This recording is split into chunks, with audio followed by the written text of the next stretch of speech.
Saya pergi ceramah. Jadi saya 7 tahun galau cari istri, Bu. 7 tahun. Akhirnya saya mau pergi ke Malaysia ceramah bersama profesor guru saya. Tiba-tiba prof saya berkata, "Ustadz, kau menikahlah. Tak enak kau nasihat perkawinan baru kau tidak ada istri." Saya bilang, ini orang tak sia juga, prof, tidak harus mati dulu. Ya kan? Oke. Tapi masalahnya tidak ada ini, prof. Sudah, kata profesor saya, ada sepupu saya hafal Quran di Gorontalo. Oh boleh, kasih kenal saya. Pulang dari Malaysia kita kenalan. Baik, pulang dari Malaysia saya lagi mengajar, tiba-tiba masuk SMS beliau. Belum ada WhatsApp waktu itu. "Ustadz, kita pergi ke acara nikah massal. 40 pasang, Bu." Pergilah saya. Tidak ada undangan untuk ceramah. Saya hanya hadir untuk menemani profesor saya. Duduk saya, tiba-tiba bapaknya Ustadz Mutakhir sambutan, Ustadz Arif. "Terima kasih kepada Ibu Haji Nadirah yang banyak membantu pesantren ini."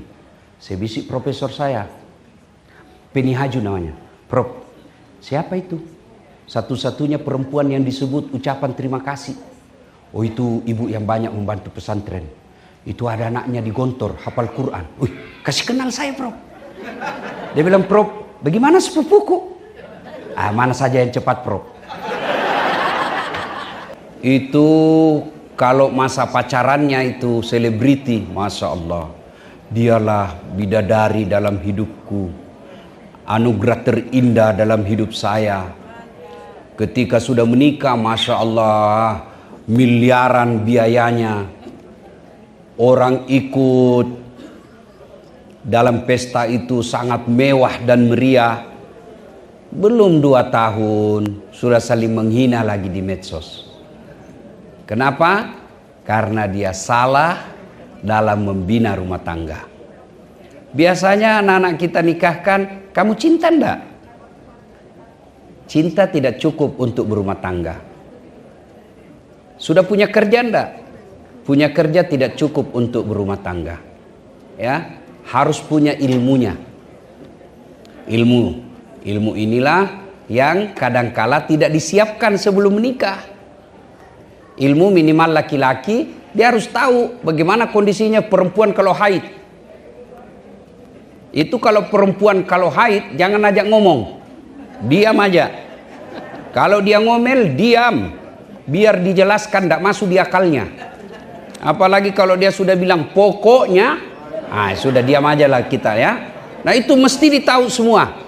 Nah, ibu bapak saudara-saudara sekalian, tujuan pernikahan itu sering kita ringkas samawa, sakinah, mawaddah, warahmah. Nah, kita tidak tahu ini apa itu sakinah, apa itu warahmah. Samawa, sakinah. Sakinah secara harfiah, terjemahan bebasnya ketentraman jiwa. Tujuan pernikahan ketentraman jiwa. Jadi kalau dalam rumah tangga tidak ada ketentraman jiwa, tujuan pernikahan itu tidak tercapai. Dan pernikahan itu untuk mencapai ketentraman jiwa, 2 modalnya. Yaitu yang tadi sakinah, mawaddah, warahmah. Cinta dan kasih sayang. Cinta itu, Ibu, identik dengan syahwat. Cinta itu identik dengan tubuh yang mulus.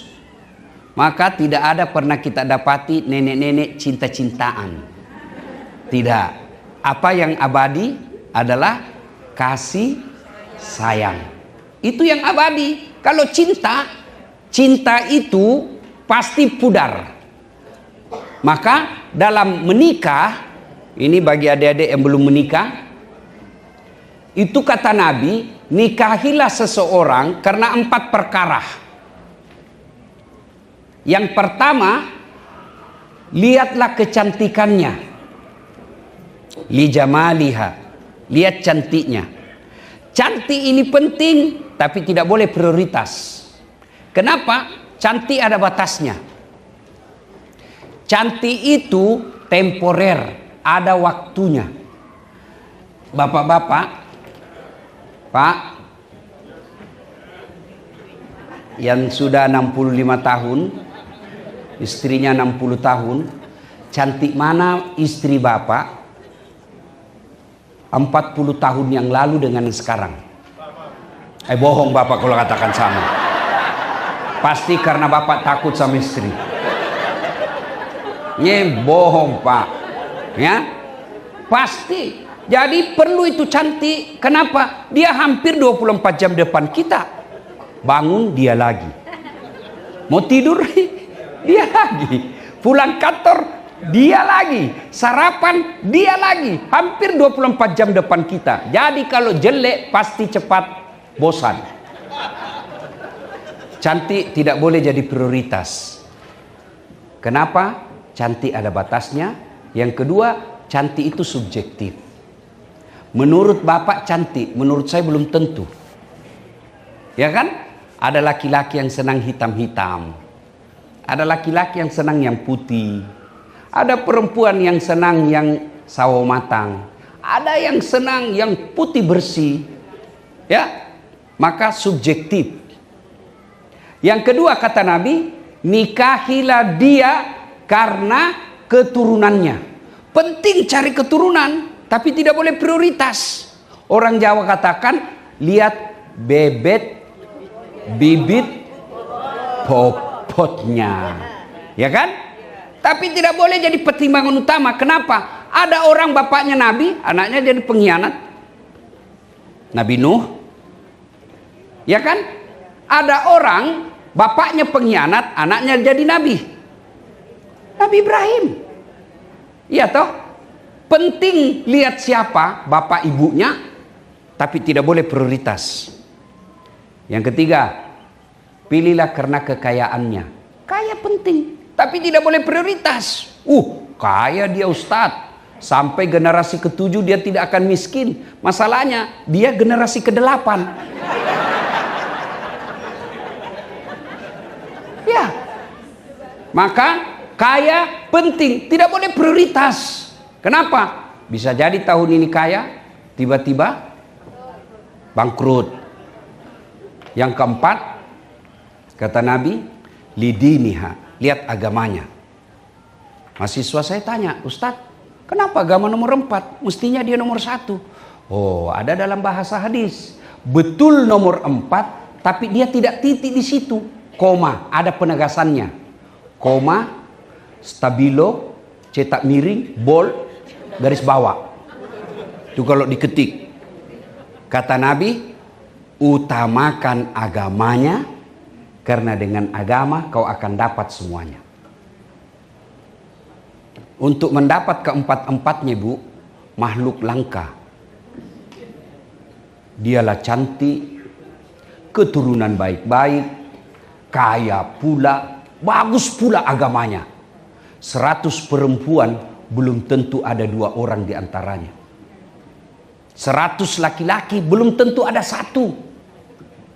Kalau ibu tahu ada di Amerika makhluk seperti ini, tunjukkan saya. Saya juga masih mau.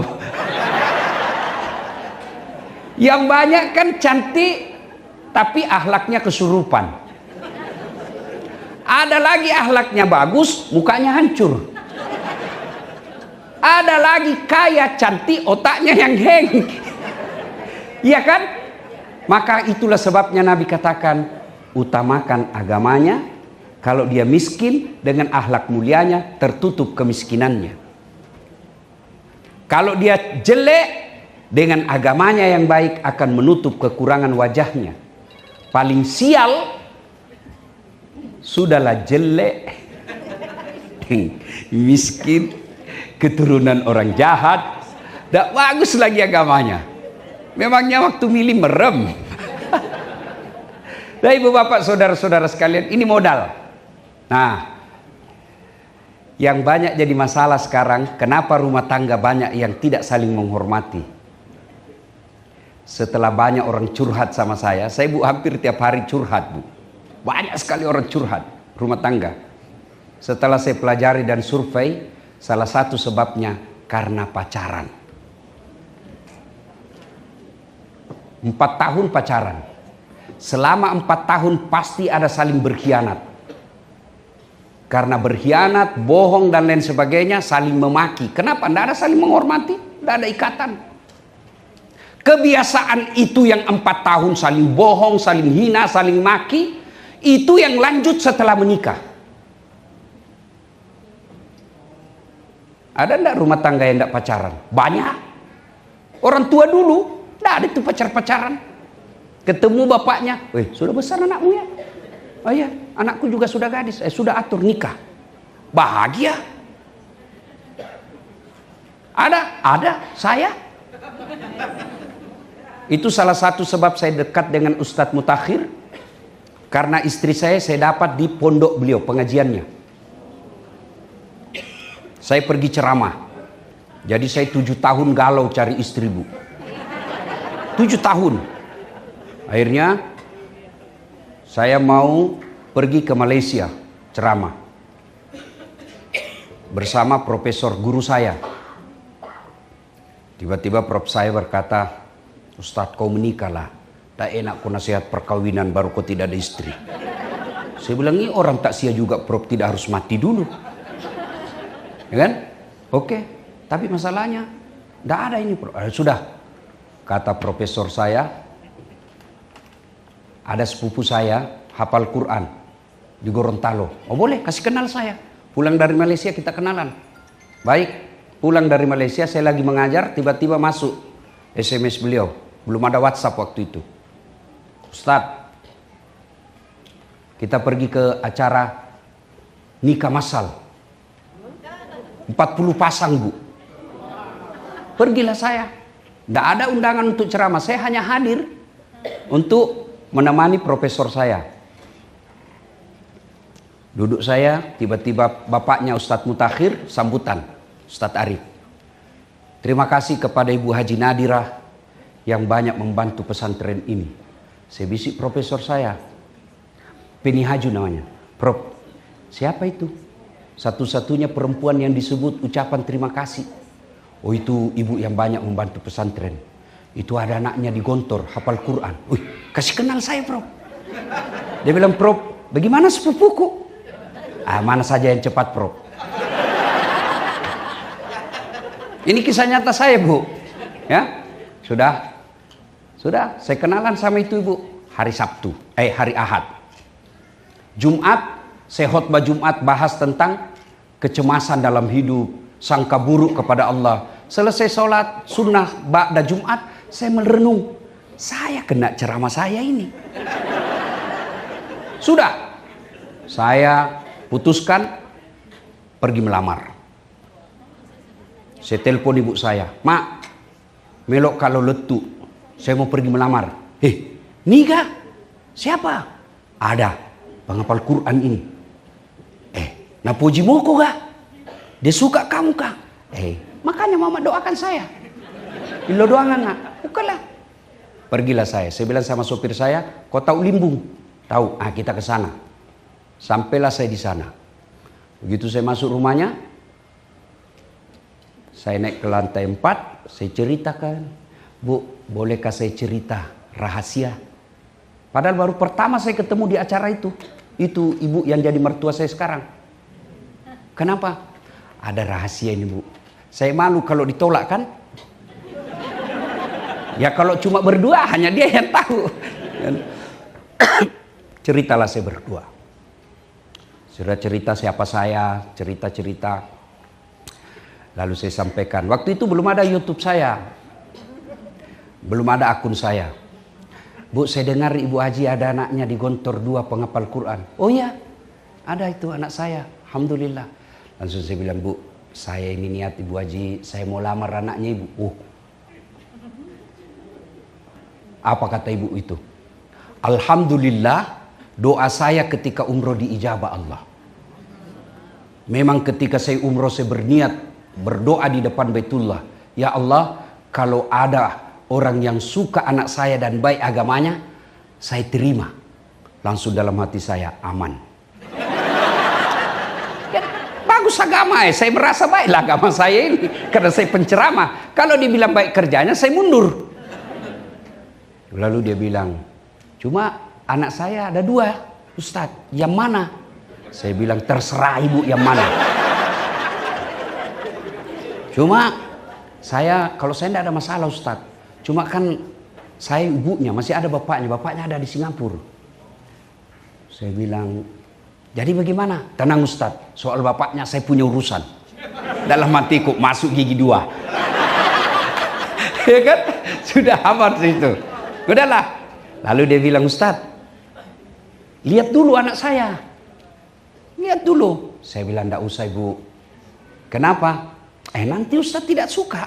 Enggak usah ibu. Kenapa saya tidak perlu lihat? Karena saya lihat fotonya bapaknya gagah. Di ruang tamu fotonya bapaknya cakep. Mamanya depan saya juga cantik. Saya bilang, enggak jauh-jauh lah dari sini nih. Kan? Buah jatuh tak jauh dari pohonnya, ya kan? Kecuali yang dibawa kelelawar, ya jauh itu dia.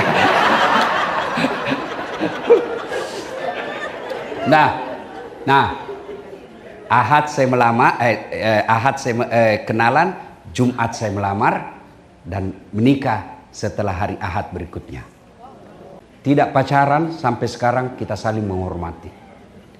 Coba lihat anak-anak kita sekarang, masih pacaran sudah panggilnya papi mami. Itu yang ibu mau. Nah, ibu bapak, saudara-saudara sekalian, istri saya itu bu, Allah karim. Saya hebat begini bukan karena saya hebat, karena istri saya. Mana bisa kita ceramah kalau istri kita teror? Mana bisa saya ceramah begini, begitu 5 menit sebelum tampil dia menelpon, pulang kau. Pulang. Pulang. Kenapa? Kesetrum istri anakmu. Itulah fungsinya istri, memberikan ketentraman jiwa. Istri saya bu, boleh kalau ada ibu tahu ke tetangga saya biasa malu. Itu biasa kan saya berangkat jam 4 subuh bu, kadangkala sudah pergi kalau kejar penerbangan pertama. Jam 4 subuh saya pergi, diambil itu ranselku, dibawa. Nggak usah saya yang berat karena banyak elektronik dalam. Apa dia bilang? Nggak apa-apa, nggak ada artinya ini Ustadz, dibanding beratnya hidupnya Ustadz menanggung kami.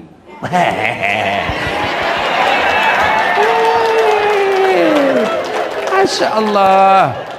Saya naik mobil, itu pasti dia cium dulu tanganku. Sudah itu dia cium jidatku. Sudah itu mata kiri lagi, mata kanan lagi. Ini agak lama. Allah karim. Wallah Pak, tiap hari selama menikah, meskipun semalam saya bertengkar, pasti itu. Biasa saya malu-malu sama tetangga, sama sopirku. Sudah itu cukup? Tidak. Dia usap dada saya. Lalu dia bilang, Ustadz, ridhoi saya. Meskipun semalam saya bertengkar. Bohong saya kalau tidak pernah bertengkar. Pernah juga. Tapi ketika saya mau pergi, hilang itu rasa pertengkaran. Kenapa? Belum tentu saya bisa hidup kembali ke rumah. Ustadz, ridhoi saya. Ridhoi saya. Dia tidak akan tutup pintu mobil sebelum saya bilang, iya, saya ridhoi kau sayang. Lalu dia bilang, ku lepas di kau pahlawan. Ini tambah-tambah saja ini mudah. Masya Allah. Jadi ibu, rezeki suami itu tergantung ketentraman jiwanya. Gimana suamimu cari tenang dengan cari nafkah? Kalau kamu tidak memberi ketentraman jiwa. Ketentraman jiwa itu bukan skincare. Enggak. Ketentraman jiwa itu akhlak yang baik. Akhlak yang baik. Tidak mungkin. Apa itu? Kamu mau jaga suamimu 24 jam. Tidak mungkin. Kau periksa HP-nya. Untuk apa? Ini yang selalu menjadi pertengkaran dalam rumah tangga, handphone. Tidak semua harus kau tahu itu rahasianya suamimu. Yang penting kamu dinafkahi dan dia tidak berkhianat. Saya kasih handphone saya sama istri saya, ini handphone saya. Bu, dengar ini bu, yang suka periksa handphonenya suami. Untuk apa? Kalau kau mau jaga suamimu, bukan dengan periksa handphonenya, bukan dengan periksa handphonenya, tapi apa? Hadir kau di hatinya. Gimana kau hadir di hatinya kalau kau tidak hormati orang tuanya? Gimana kau hadir di hatinya kalau kau kasar ngomong? Gimana kau hadir di hatinya kalau anaknya kau tidak urus? Saya mewakili perasaan laki-laki dan pasti semua sama. Bu, ibu mau tahu enggak ketentraman jiwa seorang suami? Dia pergi cari nafkah, masuk WhatsApp istrinya. Bang, ini saya lagi ngajar hafalan Quran. Anak kita, alhamdulillah, ini si bungsu sudah Iqra 2. Itu suamimu dalam hatinya, ndak rugi saya menakit cari nafkah. Biar saya setengah mati cari nafkah, ternyata istriku baik.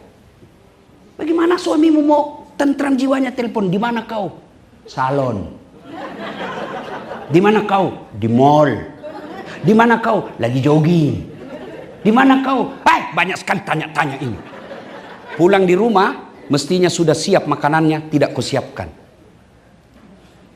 Jangan marah ya bu, jangan marah. Ini gunanya dakwah. Supaya ada perubahan di antara kita. Kalau orang kaya, mewah rumahnya, apa aja bisa dibeli, tiap hari bertengkar, paling tidak hartanya tertukupi. Lalu kita cuma jauh, kerja juga ala kadarnya, gaji hanya untuk operasional sehari-hari, bertengkar tiap hari. Kapan kau bahagia? Yang herannya lagi bertengkar, hamil lagi.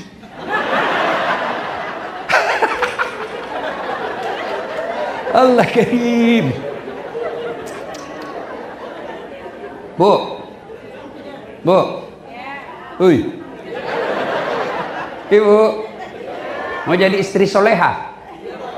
Catat, jadikan status Renah, R-E-N-A-H, Renah. Sampai jam berapa ini Ustaz? Sampai jam 12 pas kata Jumatan.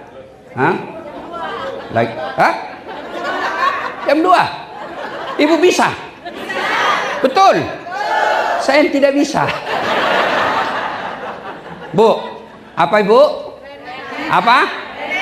Rena. R-E-N-A-H. Rena. Rena. Satu, ramah. Tutur kata yang lembut.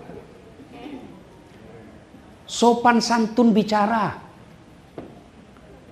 Kalau suamimu datang, sopan santunlah menyambutnya. Assalamualaikum kakandaku Arjunaku. Masya Allah. Disambut suaminya. Waalaikumsalam adindaku Sri Kandiku.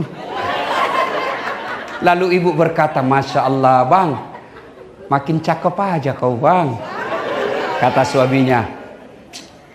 Kata istrinya, cakep sekali kau hari ini bang. Kata suaminya, berarti saya jelek kemarin. Ini juga suami yang tidak tahu diri. Tutur kata yang lembut. Ada juga perempuan, makin ada temannya suaminya, makin dia tunjukkan kekasarannya. Dia mau tunjukkan, lihat ini, saya atur suami saya. Mana ada? Tidak ada itu dalam ajaran agama, istri mengepalai dan membawa suami. Tidak ada itu. Ar-rijalu qawwamuna 'alan nisa. Kalau ada perempuan yang mendominasi suaminya, biasanya suami seperti itu menderita lahir batin. Dan kalau ada peluang sedikit melakukan maksiat, biasa digunakan. Tapi kalau suami istrinya baik, siapapun goda dia tidak akan tergoda. Kenapa? Dia akan berkata, ada bidadari di rumahku. Sayalah buktinya, Bu. Banyak yang menggoda. Betul. Tapi saya selalu ada pernah pengusaha datang bawa anak gadisnya ke hotel. Di lobi ketemu pengusaha sukses di Kalimantan. Nikahi anak saya, Ustaz. Pak Haji, ada istri saya. Tidak perlu ada surat-suratnya. Saya cuma mau ada keturunan saya ulama. Tidak bisa. Ada istri saya baik. Coba kalau istri kita tidak baik. Kesempatan. Jadi kami ini laki-laki, Bu, tergantung istri. Sopan bicara. Dan hebatnya itu perempuan Islam, kalian tidak tanggung dosanya suamimu. Tidak tanggung, Ibu. Beda kami laki-laki, kami tanggung dosanya istri. Istri tidak pakai jilbab, istri tidak bayar puasanya, istri tidak sholat. Meskipun suaminya imam, ditanya, mana ini suaminya ini? Kok bisa istrinya begini nih? Itulah makna ayat ku anfusakum wa ahlikum nar. Ibu ditanggung. Bukan cuma di dunia, di akhirat juga ditanggung. Di dunia, Bu, malu kita kalau perempuan pulang lebaran tidak pakai baju baru. Malu itu istrimu, suamimu. Malu kita sebagai suami kalau sudah 10 tahun menikah tidak dikasih emas istri kita. Malu itu suami. Kadang-kala menderita cari nafkah, tidak pernah dia telepon istrinya, saya dimaki-maki sama bos. Tidak, dia rahasiakan. Kenapa? Cukup saya menderita. Itulah suami. Dan ditanggung sampai di akhirat. Makanya ibu jangan suka ngomel.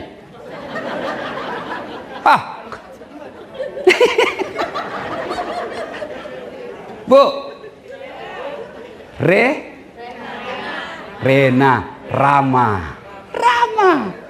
Cuma Masya Allah. Kalau istri sopan bicara, Bu, coba lihat itu kalau kita naik pesawat. Waduh, pramugari itu memang Masya Allah. Assalamualaikum Pak, selamat pagi Pak. Ini kami siapkan ada minuman. Mau minuman apa? Yang hangat atau es atau jus? Sudah itu dikasih mau kopi. Kopinya Pak pakai gula atau tidak? Gulanya rendah kalori atau gimana? Dan dikasihnya kita Pak dengan 2 tangan. Suamimu naik pesawat pelayanan bisnis kelas. Sampai di rumah pelayanan kelas ekonomi. Ya, minimal kalau kita tidak bisa bahagiakan suami dengan kecantikan wajah kita, perbaiki akhlak. Akhlak itu tutur kata yang lembut. Betul Pak? Betul Pak? Dengar itu. Tutur kata ramah.